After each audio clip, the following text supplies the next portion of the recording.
प्रिय छात्रों, Verde Hindi classes में आपका स्वागत है। प्रिय छात्रों, हम लोग हिंदी काव्य भाग की व्याख्या के अंतर्गत गोस्वामी तुलसीदास जी द्वारा रचित श्री रामचरितमानस के बालकांड के धनुष भंग प्रसंग की व्याख्या सीख रहे हैं, जिसमें भाग 5 तक की व्याख्या तथा अर्थ आपको समझाया जा चुका है। यदि आपने पहले की वीडियो न देखी हो तो इस वीडियो के डिस्क्रिप्शन में दिए गए लिंक पर क्लिक करके आप पहले की वीडियो देख सकते हैं। भाग 6 के अंतर्गत दोहा संख्या 6 तथा उससे संबंधित चौपाइयों की व्याख्या हम लोग पढ़ेंगे और सीखेंगे।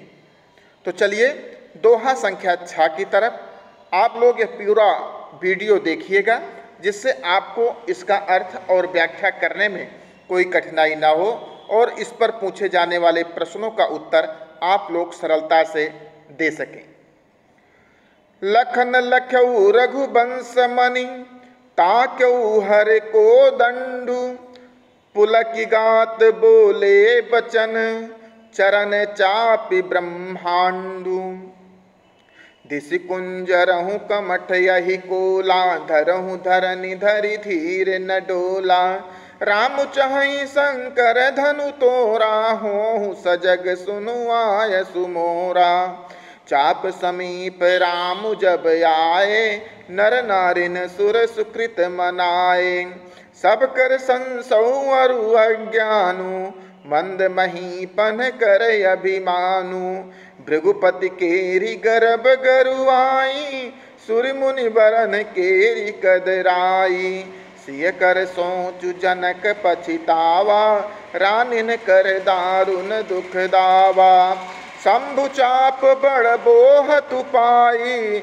चढ़े जाई सब संगु बनाई राम बाहुबल सिंधु अपारु चाहत पारु नहीं को कड़हारू। प्रिय छात्रों, श्री रामचंद्र जी अब धनुष के पास पहुंच चुके हैं। धनुष को उठाकर वो उसे तोड़ना चाहते हैं। श्री रामचंद्र जी ने सीता जी की तरफ देखा, उनकी व्याकुलता अनुभव की। उसके बाद उन्होंने शंभु चाप शंकर जी के धनुष की तरफ देखा। इस तरह से देखने से लक्ष्मण को यह बात समझ में आ गई कि राम चाहि शंकर धनु तोड़ा। राम शंकर जी के धनुष को तोड़ना चाहते हैं।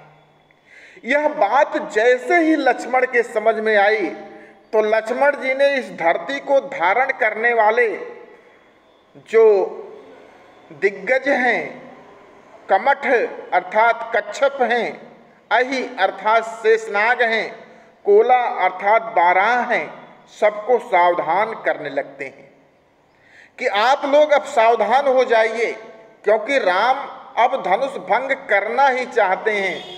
और इस धनुष भंग हुआ तो उस धनुष भंग होने से इतनी भीषण ध्वनि होगी कि यह पृथ्वी कंपायमान हो सकती है, और पृथ्वी के कंपायमान होने से बहुत बड़ी विपदा आ सकती है। इसलिए आप लोग सावधान होकर पृथ्वी को इस तरह से धारण कीजिए कि यह पृथ्वी कंपायमान न होने पाए। इस सुंदर दृश्य का चित्रण गोस्वामी जी ने बड़ी ही सुंदरता से किया है कि लखन लख्यऊ रघुबंश मणि ताक्यऊ हर को दंडु। जैसे ही लखन लख्यऊ लक्ष्मण ने देखा कि रघुवंश मणि श्री रामचंद्र जी ने ताक्यऊ हर को दंडु, शंकर जी के धनुष को देखना शुरू कर दिया है। अर्थात अब धनुष को उठाकर उसे तोड़ना ही चाहते हैं। तो पुलक की गात लक्ष्मण जी का शरीर रोमांचित हो गया और बोले बचन चरण चापि ब्रह्मांड। और अब उनका शरीर रोमांचित हो गया और अपने पैर से इस ब्रह्मांड को, इस पृथ्वी को चापी दबाकर कि यह पृथ्वी कहीं हिलने न लगे, पृथ्वी को अपने चरणों से दबाकर बोले बचन।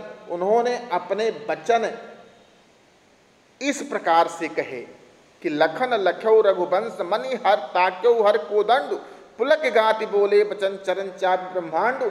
जब लक्ष्मण जी ने देखा कि रघुकुल मन श्री राम ने शिव जी के धनुष की ओर उसका खंडन करने के उद्देश्य से ताक्यऊ देखा है, तो उनका शरीर पुलक गात, उनका शरीर आनंद से पुलकित हो उठा और शिव जी के धनुष के खंडन से कहीं ब्रह्मांड में उथल पुथल ना हो, इसलिए उन्होंने अपने चरणों से दबाकर, पृथ्वी को अपने चरणों से दबाकर बोले वचन, इस प्रकार से वचन बोले। क्या कहे कि दिस कुंजरहु कमट अहि कोला, धरहु धरनी धरि धीर न डोला, राम चाहि शंकर धनु तोरा, होहु सजग सुनु आय सुमोरा।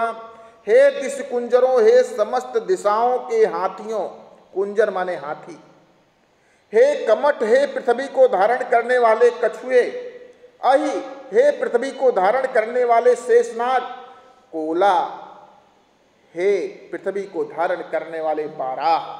कहा जाता है पृथ्वी को कछुआ, शेषनाग और बाराह ने अपने पीठ पर धारण कर रखा है, जिससे पृथ्वी तनिक भी विचलित न हो। तो दिस कुंजरहु, हे पृथ्वी को धारण करने वाले दिग्गजों, दिशाओं के हाथियों, हे कमठ, हे कच्छप, हे अहि, हे शेषनाग, हे कोला, हे बाराह, धरहु धरनी धरि धीर, धैर्य धारण करते हुए इस पृथ्वी को धरहु, धारण किए रखो, न डोला, जिससे यह पृथ्वी कंपायमान न होने पाए। क्योंकि राम चाहि शंकर धनु तोरा, श्री राम अब शिव जी के धनुष को तोड़ना चाहते हैं, इसलिए होहु सजग सुनु आयस मेरा। आयस का अर्थ है आज्ञा, इसलिए मेरी आज्ञा सुनकर तुम सब सावधान हो जाओ। क्या कहा लक्ष्मण जी ने कि हे दिग्गजों, हे कच्छप, हे शेषनाग, हे बाराह, आप सब धैर्य धारण करते हुए पृथ्वी को धरहु धरण दृढ़ता से थामे रखो, जिससे धनुष भंग होने पर यह पृथ्वी तनिक भी कंपायमान ना हो, तनिक भी हिलने न पाए। क्योंकि अब श्री रामचंद्र जी इस धनुष को तोड़ना चाहते हैं, अतः मेरी आज्ञा सुनकर तुम सब सावधान रहो। चाप समीप राम जब आए, नर नारिन सुर सुकृत मनाए। दूसरी तरफ उस धनुष भंग के सीता स्वयंवर के अवसर पर बहुत सारे स्त्री पुरुष उस दृश्य को जो देखने आए थे, वह भी अपने देवताओं से मना रहे हैं कि चाप समीप राम जब आए। श्री राम जब धनुष के पास आए तो नर नारी ने सुर सुकृत मनाए। तो वहां पर उपस्थित सभी नर नारी, सभी स्त्री पुरुषों ने देवताओं से अपने पुण्यों का स्मरण करके अपने अपने देवताओं से यह मनाना शुरू कर दिया कि यह धनुष भंग अब श्री राम से हो जाए। सबकर संसौ अरु अज्ञानु, मंद महीपन कर अभिमानु। सबकर संशय, क्योंकि सबका जो संशय था, जो संदेह था और जो अज्ञान था कि राम उस धनुष को नहीं तोड़ पाएंगे, सबके अंदर ये संशय था, ये संदेह था और राम को न जान पाने के कारण सबके अंदर ये अज्ञान था कि राम इस धनुष को नहीं तोड़ पाएंगे। इसलिए नर नारी ने सुर सुकृत मनाए। इसलिए वहाँ पर उपस्थित सभी स्त्री पुरुषों ने अपने देवताओं से अपने पुण्यों का स्मरण करके मनाना शुरू कर दिया कि हे मेरे देवता, अब श्री रामचंद्र जी इस धनुष को तोड़ दें। तो सबकर संशय और अज्ञानु, क्यों ऐसा मनाना शुरू कर दिया? क्योंकि सभी के अंदर एक संदेह था, यह अज्ञान था कि हो सकता है राम इस धनुष को ना तोड़ पाएं। जब बड़े बड़े राजाओं ने ये धनुष नहीं तोड़ पाया तो पता नहीं राम इस धनुष को तोड़ पाएंगे या नहीं। इसी प्रकार मंद महीपन कर अभिमानु, जो वहाँ पर नीच राजा बैठे हुए थे, मंद महीप अर्थात नीच राजा जो बैठे हुए थे, उनका अभिमान भी ये बोल रहा था कि जब बड़े बड़े राजा, बड़े बड़े बलशाली राजा इस धनुष को हिला तक ना पाए तो इस सुंदर कोमल और अल्प वय बालक की क्या गिनती, ये धनुष को कैसे उठा पाएगा। भृगुपति केरी गर्भ गरुआई। भृगुपति कौन? परशुराम। परशुराम के गर्भ अर्थात अहंकार, गरुआई अर्थात गुरुता, भारीपन। भृगुपति केरी गर्भ गरुआई, परशुराम के गर्भ की गुरुता, अहंकार का भारीपन। सुर मुनिवरन केरी कदराई। सुर अर्थात देवता, मुनिवरन अर्थात श्रेष्ठ मुनियों की, कदराई अर्थात कातरता, भय कि श्री रामचंद्र जी इस धनुष को तोड़ पाते हैं या नहीं। सियकर सोच, सीता जी के मन का सोच, और जनक पछतावा, और जनक जी का पश्चाताप, और रानिन कर दारुण दुख दावा, और उनकी रानियों का दारुण दुख कि सीता का विवाह नहीं हो पा रहा है, क्योंकि जनक के प्रण पूरा नहीं हो पा रहा है, और जब तक प्रण नहीं पूरा होता तब तक सीता का ब्याह नहीं हो पाएगा। ये सब चीजें शंभु चाप बड़ बोहत पाई, ये सभी चीजें शिव जी के धनुष रूपी बोहत अर्थात जहाज। शंभु चाप बड़ बोहत पाई, बड़ अर्थात बड़े, शंभु चाप बड़ बोहत पाई, ये सभी शिव जी के धनुष रूपी बड़े जहाज को पाई पाकर चढ़े जाई सब संग बनाई, सभी एकजुट होकर उस पर जा चढ़े। क्या क्या कि राम बाहुबल सिंधु अपारू, चाहत पारू नहीं को कड़हारू। ये श्री राम के बाहुबल रूपी अनंत समुद्र को पार कर जाना चाहते हैं।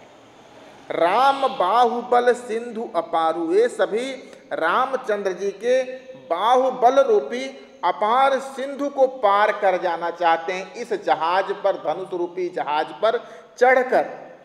परंतु चाहत पारू नहीं को कड़हारू, परंतु इनके पास कोई कड़हारू अर्थात केवट नहीं है जो इस धनुष को तोड़ सके और इनको इस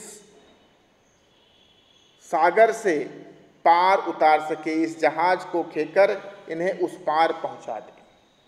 आशय यह है, इसका अर्थ यहाँ पर ये निकला कि भृगुपति केरी गर्भ गरुआई। ध्यान से देखना फिर से एक बार। भृगुपति केरी गर्भ गरुआई, सूर्य मुनिवरन केरी कदराई। कदराई माने कातरता। सियकर सोचू, जनक पछतावा, और रानी ने कर दारुण दुख पावा। इतनी चीजें इकट्ठी हो गई हैं कि परशुराम का घमंड, देवता और मुनियों का कातरता या भय, सियकर सोच सीता जी की चिंता, जनक पछतावा जनक जी का पश्चाताप, रानिन कर दारुण दुख दावा, रानियों के दुख। इन सबका कारण क्या है? इन सबका कारण है शिव जी का धनुष, क्योंकि यह शिव जी का धनुष किसी भी राजा से टूट नहीं रहा है, और जब तक ये शिव जी का धनुष टूटता नहीं तब तक सीता जी का ब्याह नहीं होता। इसलिए वह सभी अपने इन चिंताओं और दुख आदि से छुटकारा पाना चाहते हैं, और इसके यह तभी संभव हो जब शिव धनुष राम के द्वारा तोड़ दिया जाए। ये सभी लोग श्री राम के अथाह बाहुबल की सीमा को पार कर जाना चाहते हैं। राम बाहुबल सिंधु अपारू, चाहत पारू नहीं को कढ़ारू। ये सभी राम की बाहुबल की सीमा से इस सिंधु को, इस समुद्र को पार कर जाना चाहते हैं, किंतु कोई कढ़ारू, कोई केवट नहीं है। केवट है तो एक श्री रामचंद्र जी, जो कि इस धनुष को तोड़कर इनकी चिंताओं को दूर कर सकते हैं, इनके चिंता रूपी समुद्र के इनको पार उतार सकते हैं। तो प्रिय छात्रों, यह इस प्रकार से गोस्वामी तुलसीदास के धनुष भंग प्रसंग का दोहा संख्या 6 तथा उससे संबंधित चौपाइयों की व्याख्या हमने आपको समझाई। आप इसे एक बार नहीं कम से कम 2 बार देखें, जिससे इसका अर्थ आपको आसानी से समझ में आ जाए और आप अपने परीक्षा में पूछे जाने पर इसका सहजता से उत्तर दे सकें। धन्यवाद।